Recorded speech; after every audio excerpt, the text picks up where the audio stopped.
मासी मासी मासी मासी मासी क्या हो गया दास? मासी पानी मासी पानी मासी पानी मासी पानी पानी पानी क्या हुआ?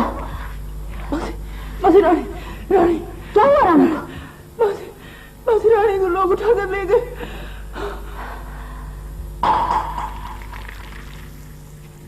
रानी को लोग उठाकर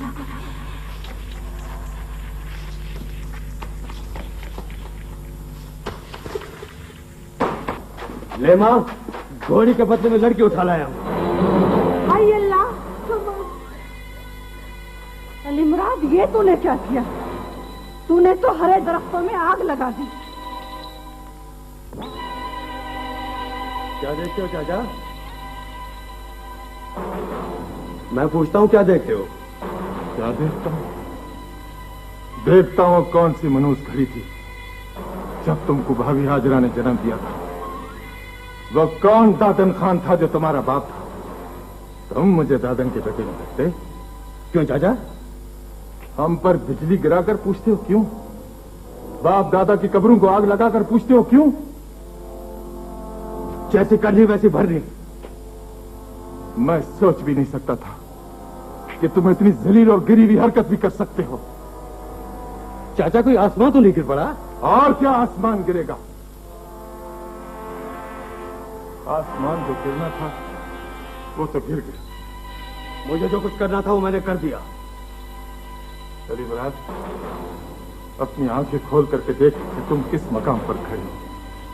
तुमने जो जंगल को आग लगाई, उस आग ने सिर्फ हरे दरख्त नहीं जलाए, हमारी आंखें भी जलाकर राख कर दी। चाचा डर गए? क्या कहा? डर गया? अरे मैं डर गया? तुमको ये बात कहते हुए शर्म नहीं आती? एक मजलूम और बेबस लड़की को उठाकर लाए हो और कहते हो मैं डर गया? बड़ा तीर मारा है तुमने। साईदास को किसने कहा था कि हमारी घोड़ी चोरी करे? और तुमने जो घोड़ी की कीमत औरत पे लगाई, इंसान और जानवर को तुमने बराबर समझा। अरे इन हाथों की तरफ देखो। इन हाथों से हमने बड़ी बड़ी चोरियां की हैं, डाके डाले हैं, लोगों को लूटा है, लड़ाइयां लड़ी हैं, लेकिन ये हाथ कभी औरत की खोटी बालियों की तरफ नहीं बढ़े। अरे इन हाथों को भी कोई रस्म होती है। हमारी घोड़ी चोरी करने की कौन सी रस्म थी चाचा? घोड़ी की जो कीमत तुमने वसूल की है, कब तुम्हारे बाप ने की थी? कब तुम्हारे दादा ने की थी? कब तुम्हारे 7 नस्लों ने की थी? अरे तुमको तो अंधे कुएं में डूब के मर जाना चाहिए।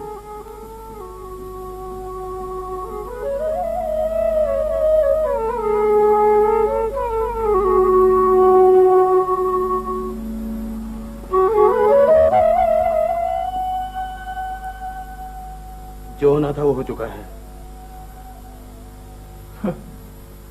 तुमने तो कह दिया जो होना था हो चुका, लेकिन ये सोचा इस बेचारी का क्या बनेगा? लेकिन तुझे इन बातों का क्या ख्याल होगा?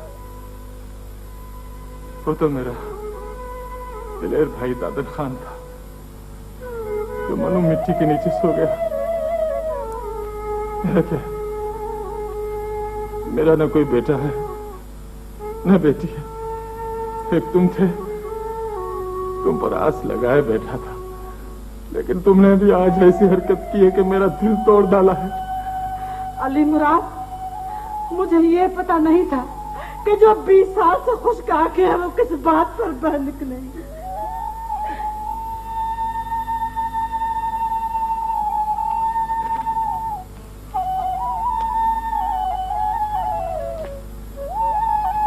अली मुराद,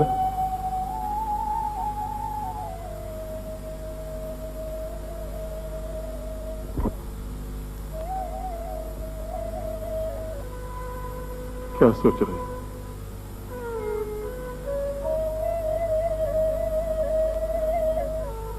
बाप दादा की ये रस्म भी भूल गए क्या?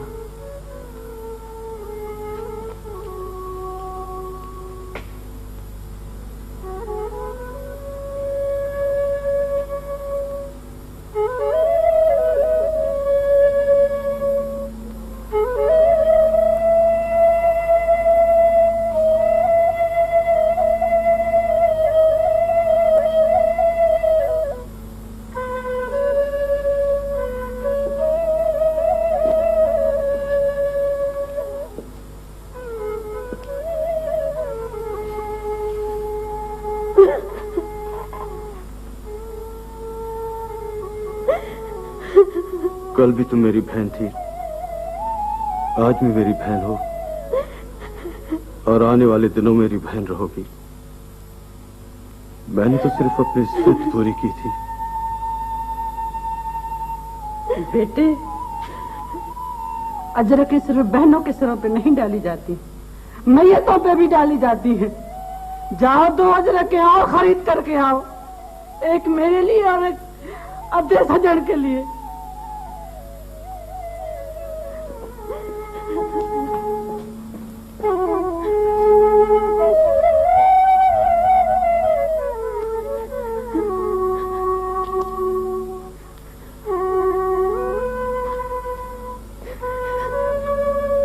बेटी, तुम हमारी बेटी हो। ये जो कुछ हुआ इसे माफ कर दो बेटी, इसे माफ कर दो बेटी। हम तुम्हें गुनाहगार, हम तुम्हारे गुनाहगार।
अदा रोशन, अदा इस तरह घर के कोने में चुपचाप बैठे रहने से कुछ नहीं होता। फिर क्या करूं मैं? गांव से जवान लड़की उठा ली गई है, उसका कुछ तो करना चाहिए। तुम ही बताओ मुरादा बहन, मैं क्या करूं? अब ये हम औरतों का काम थोड़ी है, ये तो तुम मर्दों का काम है। मुझे तो कुछ भी नहीं सोचता मुरादा बहन, मैं क्या करूं? मैंने अपनी पूरी उम्र पढ़ने में गुजारी है और ये देहात का एक उलझा हुआ मसला है, और फिर मेरे लोगों से ताल्लुकात भी ऐसे नहीं कि मैं कुछ कर सकूं। यही तो मुसीबत है तुम्हारे साथ। घर में मेहमान बनकर आती हो और मेहमान बनकर ही वापस चली जाती हो।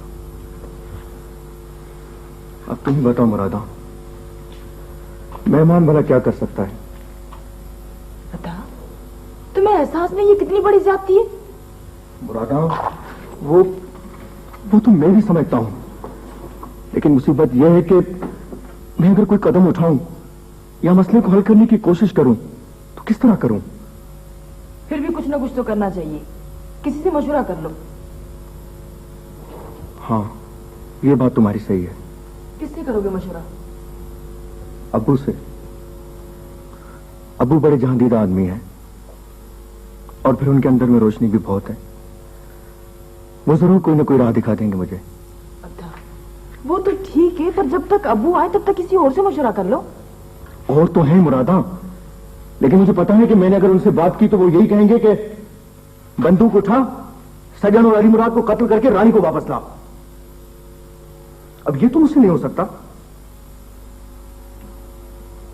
अब्बू आ जाएंगे 1-2 दिन में। तो क्या तुम्हारी पढ़ी लिखी बातों से ही रानी वापस आ जाएगी? खून खराबे से तो यही बेहतर है। इसलिए तो मैं तुमसे कहती हूँ कि तुमसे अच्छे तो चाचा शहमीर और हाशिम है, जो उलझी हुई गांठें उंगलियों से खोलने के बजाय कुल्हाड़ी से काट लेते हैं। लेकिन मैंने तो सुना है कि अली मुराद वालों की घोड़ी भी हाशिम ने ही चोरी की है। की होगी, मुझे क्या पता, और अगर की भी होगी तो अच्छा ही क्या होगा। मुरादा, तुम्हारा दिमाग तो नहीं चल गया? क्यों? अब तुम चोर की भी हिमायत करने लगी हो। मैं चोर की तरफदारी नहीं करती, मैं तो उन लोगों की तरफदारी करती हूँ जो सर उठाकर चलते हैं और अपनी इज्जत में आंच भी नहीं आने देते। अच्छा, बहुत हो चुका, अब चुप भी कर।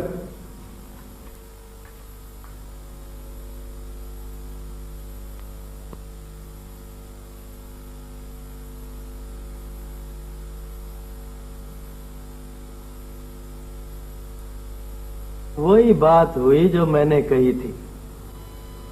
तो भाई, जब अली मुराद वाले बगैर वडेरे से मिले सीधे तुम्हारे घर आए थे, तो मैंने खाली पीली तो एतराज नहीं किया था। मुझे पता है, जब किसी को आगे बढ़ने की जगह मिल जाती है तो फिर वो आगे बढ़ता ही चला जाता है। यूसुफ भाई, मक्खन खान सच कहता है, एक ज्यादती से दूसरी ज्यादती जन्म लेती है। बात है समझ की। मुझे पता था कि जो किसी की इज्जत का खून चख ले तो फिर वो उसका आदी हो जाता है।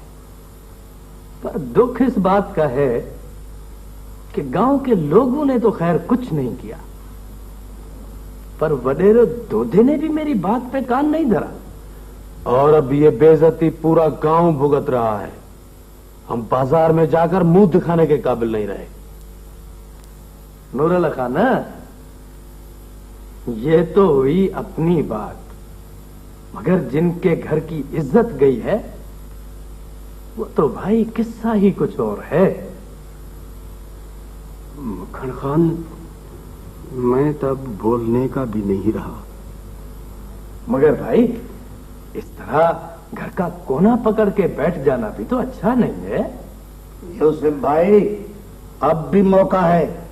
अगर हिम्मत करोगे तो सारी बेइज्जतियों का बदला ले सकते हो। बात है समझ की।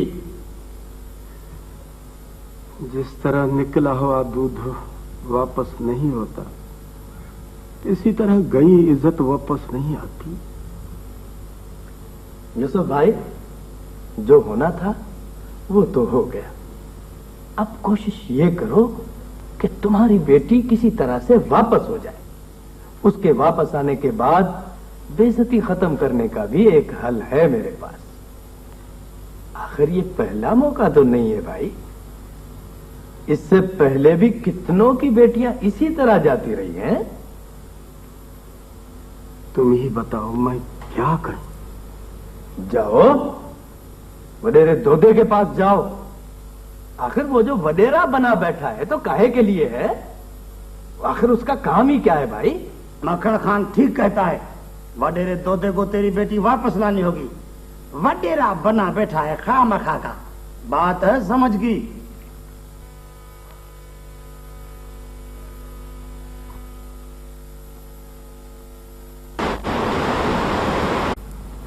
हजर बाबन,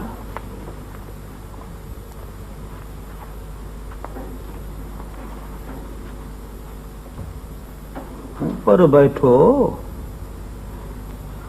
वडेरा, वो दिन गुजर गए जब मैं लोगों के सामने कुर्सियों पर बैठता था। क्यों? अभी क्या हुआ? वडेरा, तुमको तो पता है। बहुत देर में आए हो मेरे पास। देर तो नहीं हुई है साईं। क्यों? देरी नहीं हुई है?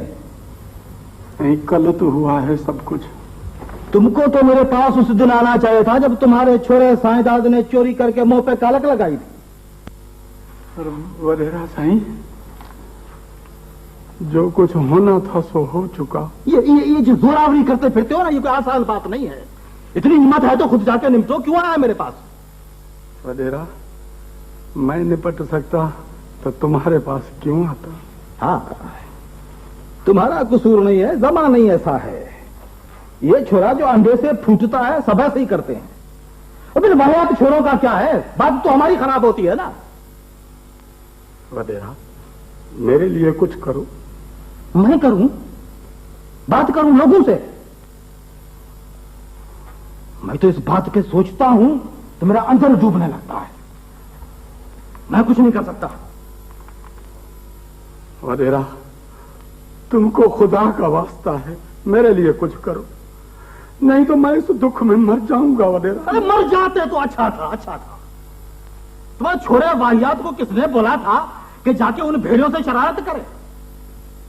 वडेरा, साईंदाद तो अभी भी कहता है कि उसने चोरी नहीं की है। हाँ, उसने चोरी नहीं की है। बड़ा बदलूम है बेचारा, गरीब है। लोग झूठा इल्जाम लगाते हैं ना उस पर। अरे इस उम्र में झूठ बोलता है। बोलो जाके छोरे को छोरी लेके आवे। वडेरा, मेरे इस बुढ़ापे को देखो। अरे तुम खुद देखो तुम चोरियां करते हो, मुकर जाते हो। शर्म करो, शर्म करो। दुदा खान, अल्लाह के सिवा तुम्हारे सिवा मेरा कोई मददगार नहीं। अभी तुमको दोदा खान याद आया? जब घोड़ी चुराई थी तभी दोदा खान याद नहीं आया था? साफ साफ बोल दिया, मैं कुछ नहीं कर सकता।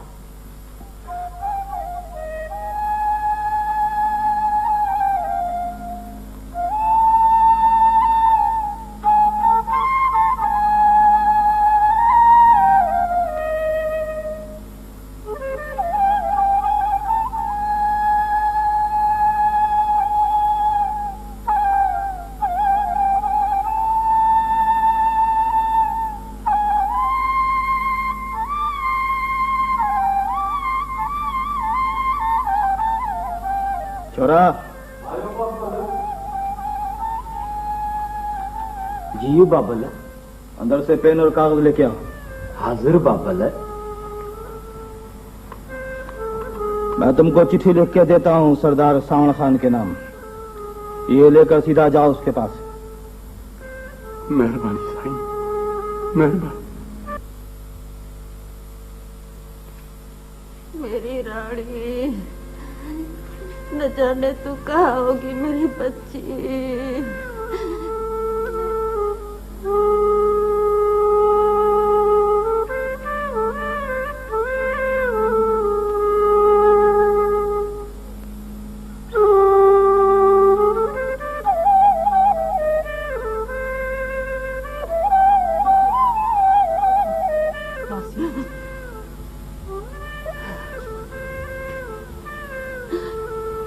ये क्या है बेटे?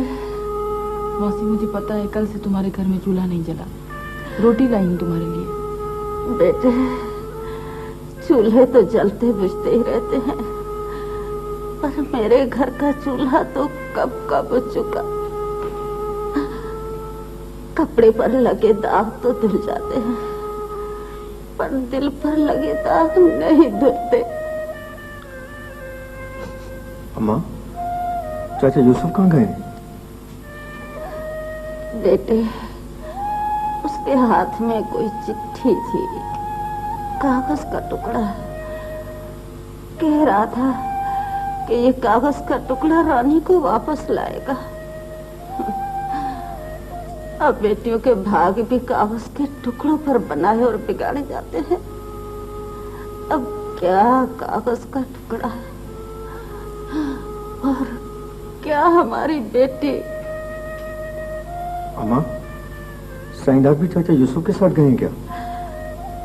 नहीं बेटे, वो तो अब ख्वारी की वजह से गांव में आता ही नहीं। पता नहीं कहाँ जंगलों में मारा मारा फिरता होगा। बेटे, हमारी झोपड़ी की लकड़ियां तो एक एक करके टूटती चली जा रही हैं। हम आप फिक्र न करें, अल्लाह ने चाहा तो रानी वापस लौट आएगी। मेरा रब उसे लाएगा। दुआ करो बेटे। हमारी दुआएं आपके साथ हैं अम्मा। अम्मा, थोड़ी सी रोटी खा लो ना। खाऊंगी मेरी अम्मा, खाऊंगी। भला खाने के बगैर भी कोई जीता है? घर का एक फर्द मर जाए तो एक दुख होता है, पर ये जिंदा लोगों के दुख तो के ही होते हैं बेटे। बस करो मासी, बस करो। रानी, धिया रानी,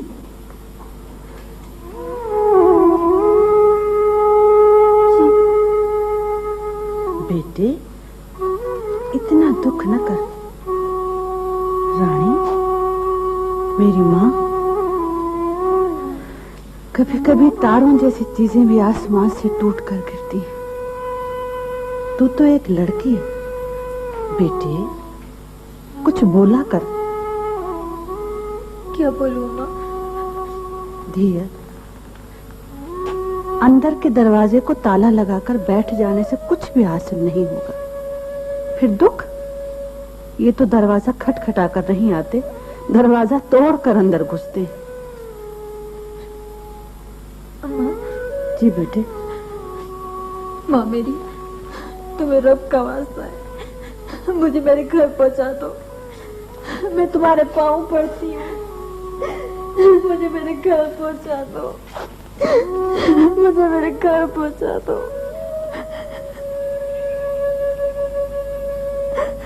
अस्सलाम वालेकुम। वालेकुम अस्सलाम। बिस्मिल्लाह बिस्मिल्लाह। बैठो बैठो।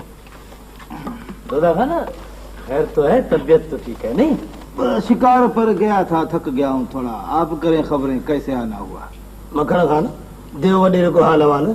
हाँ हाँ दादा खाना, भला यूसुफ के लिए कुछ किया? कुछ किया तो है। क्या? सरदार सावण खान के लिए खत दे दिया है। हाँ, ये हुई बात। निशाना तो अभी मारा है। मरे मैंने तो समझा था कि तुम यूसुफ को चिट्ठी नहीं दोगे। क्या करें ढोलन खान, हर आदमी हो गया है मतलब का। लोग चोरा करके माल हजम कर जाते हैं तो पता ही नहीं। अभी उनके अपने कमर में जाके तीर लगा है तो दौड़े आए हैं मेरे पास। भला दादा खाना, समझते हो कि सावण खान खत को अहमियत देगा? अब ये देखना है। सही, सावण खान चिट्ठी को अहमियत देवे या नहीं देवे, पर मेरे को ये बात अच्छी नहीं लगती। क्यों? वो इसलिए साईं कि कागज के टुकड़े ये काम नहीं करते, ये काम तो फौलाद के टुकड़े करते हैं, फौलाद के। बात है समझ की। ढोलन खान, जमाना गया है बदल। उन्हें वक्त गया जब कुल्हाड़ी की धार और बंदूक की नाली चलती थी। अभी कागज की चलती है, कागज की। लोह को तो लग जाता है जंग। सही, अब अगर खत की वजह से लड़की लौट भी आए तो मजा नहीं आएगा। तो फिर मजा भला किस बात में आएगा? सही, मजा तो इसमें आएगा कि जिस तरह वो लड़की को उठा कर ले गए, लड़की उस तरह लौटे। मांगना नहीं चाहिए सही, छीनना चाहिए। तो फिर देर किस बात की है? तुम बांधो कमर। बादशाह, हमारा क्या जाता है? कमर तो वो बांधे जिनकी गई है। उनको देखा है मैंने, उनमें इतनी हिम्मत होती तो मेरे पास आकर मिन्नतें करते क्या? हाँ,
कमदार जी साईं, अभी अभी गांव वालों को मेरा पैगाम भेज।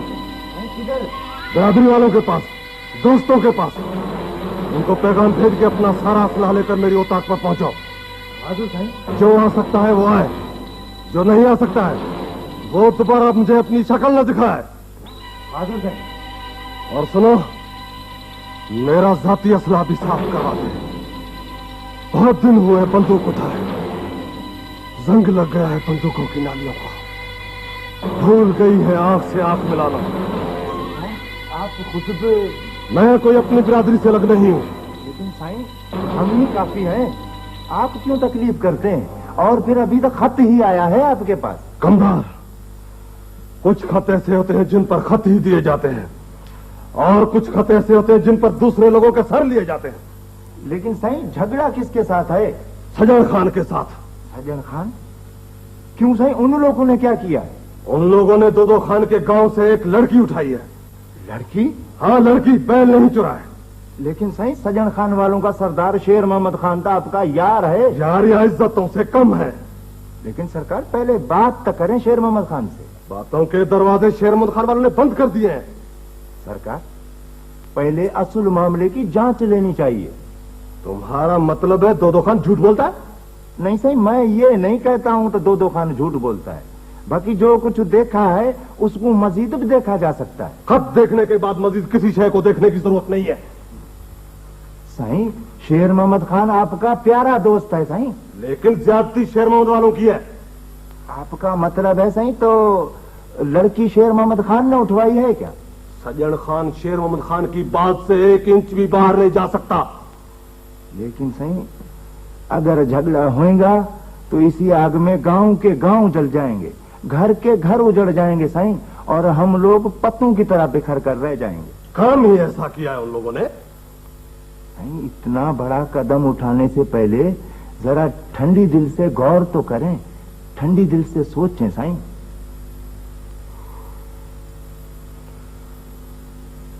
फिर क्या करूं? पहले शेर मोहम्मद खान से साईं बात करें। मैं नहीं जाऊंगा शेर मोहम्मद खान के पास। आप भली नहीं जाओ साईं, उसी को इधर बुलाओ। उसको इधर बुलाओ? ये हो सकता है। हाँ नहीं, पहले बात करते हैं, फिर जो बारी आई नहीं बंदूक की तो वो अब चलेंगी। तो फिर मुझसे खत लेकर फौरन शेर मोहम्मद खान के पास जाओ।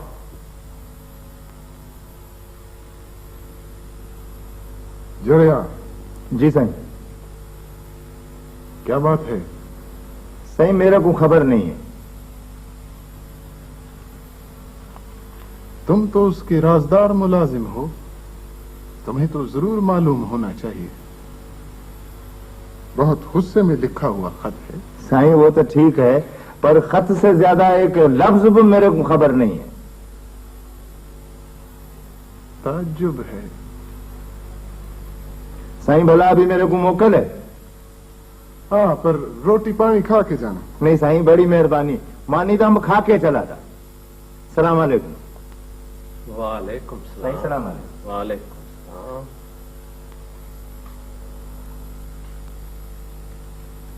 इसको तो कुछ भी मालूम नहीं।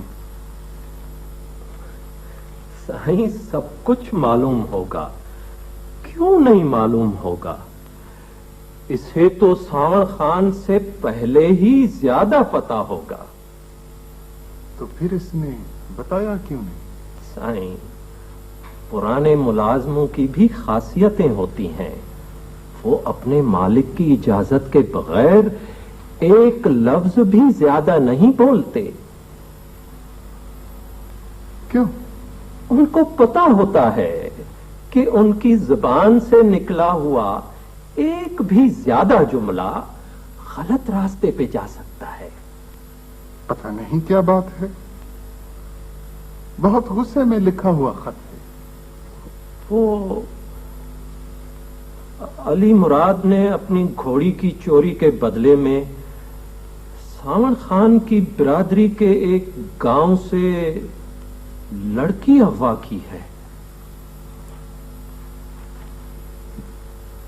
घोड़ी की चोरी के बदले में औरत का अगवा किया है? मगर मैंने तो सज्जन खां से कहा था कि उंगली के बदले में बाजू न काटे। सरकार, वो तो अली मुराद ने। तो फिर सज्जन खां ने ये बात मुझे क्यों नहीं बताई? सरकार, वो बेचारा शर्म के मारे आकर आपसे ये बात कह न सका।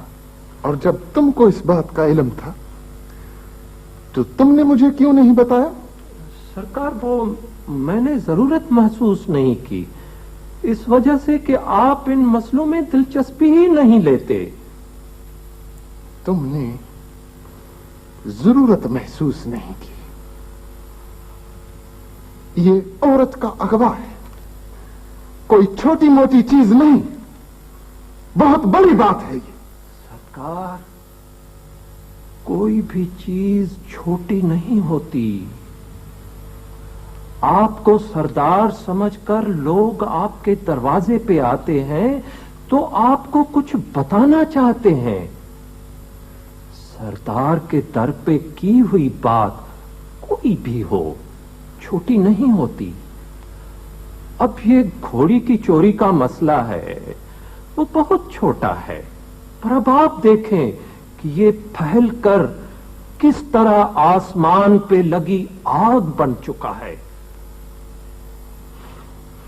मगर मैं इन फैसलों में नहीं पड़ना चाहता, मैं नहीं इनमें अपना वक्त जाया करना चाहता। मैं नहीं चाहता कि मेरे मुंह से निकले हुए दो अल्फाज भी किसी को दुख पहुंचाए।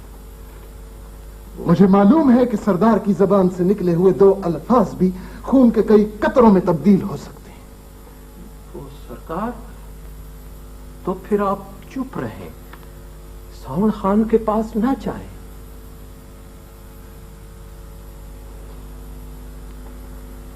मगर मेरी खामोशी भी तो ये मसला बिगाड़ देगी।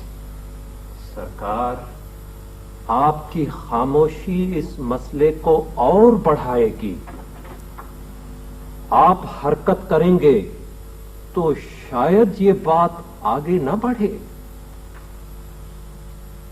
ठीक है, ठीक है, तुम अभी जाओ सज्जन खां के पास और उसको बोलो कि अपनी पहली फुर्सत में मेरे पास आए। जी सरकार।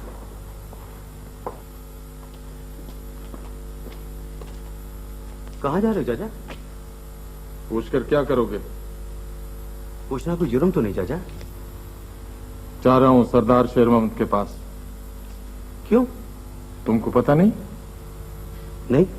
उसने मेरे लिए 7 किस्म के ताम पकवाए हैं और पैगाम भिजवाया है कि आके खा लो। सुनते हैं तुम बड़े पक्के उसूलों वाले आदमी हो। लोग सच कहते हैं क्या? सही, वो तो मैं। वैसे तुम खुद भी बड़ी बड़ी बातें करते हो। सही, मैं सच बोलने का आदी हूं। ऐसे मैंने कोई बड़ी ढींग तो नहीं मारी। उस दिन तो कह रहे थे कि जी सरदार को हर एक चीज का इल्म होना चाहिए। सही, जिस बात के लिए आपने मुझे बुलाया है ना, ये बात भी आपसे छुपी हुई तो नहीं है। उस दिन वो घोड़ी वाली बात तो बताने आ गए थे और ये इतनी बड़ी बात छुपाई रखी। सही, छुपने वाली बात थी नहीं। अलबत्ता मैंने आकर इत्तला नहीं दी, इसके लिए मैं आपका दुहारी हूं, जो सजा दे दे। क्यों क्यों नहीं इत्तला दी तुमने? साईं, वो किस मुंह से आकर आपको बताते कि ये कालख हमने अपने चेहरे पर लगाई। चेहरे पर कलख लगाई? क्यों? जब तुमने मुझसे वायदा किया था कि जुर्म का जुर्माना जुर्म से ज्यादा नहीं लिया जाएगा, फिर? सही, मैं अपने वायदे पे कायम हूं, लेकिन ये भली मुराद से गलती हुई है। बचपना हो गया उसे। बचपना हुआ है? किसी की इज्जत को आग लगाना बचपना है। बेकसूर लड़की को अगवा करना बचपना है। साई, इसी बात ने तो मार दिया। जो होना था हो गया। भला मैं अब छोकरे को क्या करता? गोली नहीं मार दी उसको? वो है इसी लायक। आप हुक्म करें, मैं उसे बिला झिझक गोली मार दूंगा, ताकि मुझे शर्मिंदा तो न होना पड़े। शर्म नहीं आती तुम लोगों को? तुम्हारी आंखों का पानी मर गया है। साईं, बस करें और शर्मिंदा न करें। शर्म नाम की चीज है क्या तुम लोगों के लिए? क्या तुम्हारे घर में बहू बेटियां नहीं हैं? शेर मोहम्मद खान, मैं हाथ जोड़ के अर्ज करता हूं, अब बस करें और शर्मिंदा न करें। अब मुझ में बर्दाश्त की ताकत नहीं है। मैं टूट चुका हूं, मैं मर जाऊंगा, मैं मर जाऊंगा, मैं मर जाऊंगा, मैं मर जाऊंगा।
क्या करोगे? साईं, मेरी हिम्मत जवाब दे चुकी है। आप जो हुक्म करें। तुम्हें पता है वो लड़की सावण खां के कबीले की है? साईं, मुझे पता है। तुम्हें पता है कि सावण खां का दादा मेरे दादे का दोस्त था, सावण खां का बाप मेरे बाप का दोस्त था, और मैं सावण खां का दोस्त हूं। साईं, मुझे सब पता है। सावण खां का मुझे पैगाम आया है कि अभी का अभी मैं उसके पास पहुंच जाऊं। मुझे पता है वो क्या कहेगा। यही कहेगा कि लड़की को फौरन से पहले वापस किया जाए। ये भी मुझे पता है साईं। ये तुमको कैसे पता लगा? आखिर हमने भी सारी उम्र गुजारी है, इन बातों में तो यही कुछ होता चला आया है। और तुम्हें मालूम है कि अगर लड़की को वापस ना किया गया तो क्या होगा? सब मैं जानता हूं, सारे इलाके में आग लग जाएगी,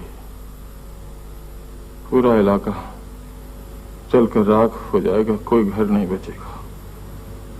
इस इलाके के लोग डाका और कत्ल तो माफ कर देते हैं, लेकिन औरत का अगवा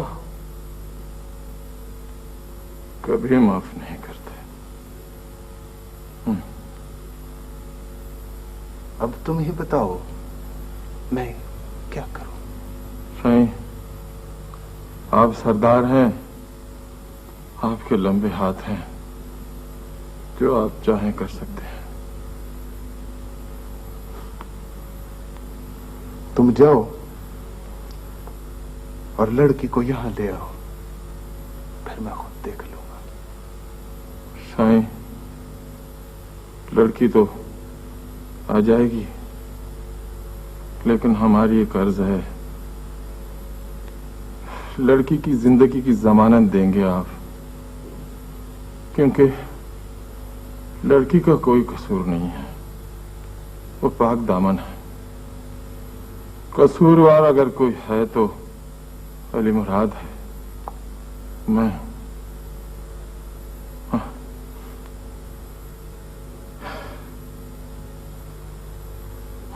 ठीक है, तुम जाओ। अच्छा साईं, अच्छा साईं।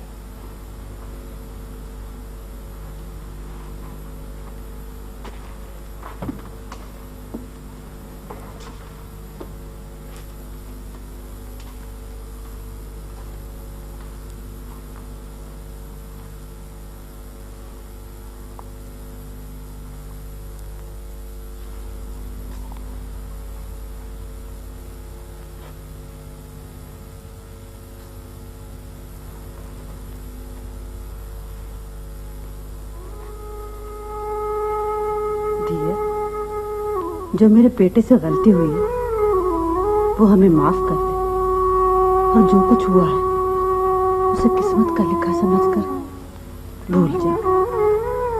तुम अपने घर जा रही हो? घर?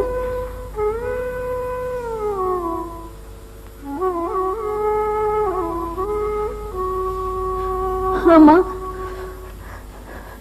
भाई देर हो रही है, बेटी को बाहर ले आओ। चलो।